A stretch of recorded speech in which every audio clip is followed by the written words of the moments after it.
ভালো মেয়ে ঠিক কাকে বলে জানো? ভালো ছেলে মানে কি? তুমিও বলবে সহজ প্রশ্ন, মাপকাঠি একটি। যে মেয়ে পেয়েছে অঙ্কে 100, যে ছেলে ভূগোলে সেরা, তারাই তো ভালো। সবাই বলছে হীরের টুকরো এরা।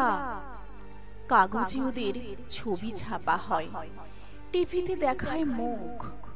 ওদের জন্য আমারও তো ভাই আনন্দে ভরে বুক। তবু কেন জানো তোমাকে বলছি, দেখে শুনে পাই ভয়।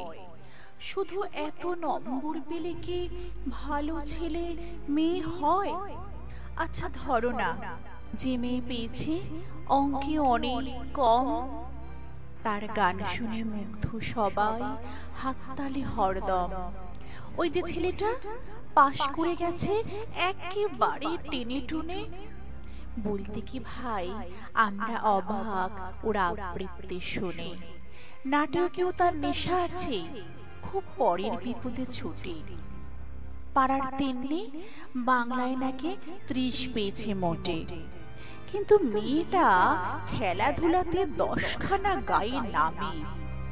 সত্যি বলো তো, তুমিও বলবে ওরা নয় কেউ দামি? চাই যে অনেক ইঞ্জিনিয়ার, চাই আরো ডাক্তার, পাশাপাশি চাই শিল্পী, খেলুড়ে, স্নেহময়ী সিস্টার। কম নম্বর পাওয়া ছেলেটাই কারিগর বলে আজ দেশটা গড়তে তার হাতে দেখো কত দরকারি কাজ। পরের দুঃখে কাতর যে মেয়ে মুখটি করেছে কালো, কম নম্বর পেয়েছে বলে কি বলবে না ওকে ভালো? তাই বলছি কি, শুধু নম্বরে হয় নাকি মাপকাঠি? ভালো ছেলে মেয়ে বলতে কি ভাই মানুষ চাইছি খাঁটি।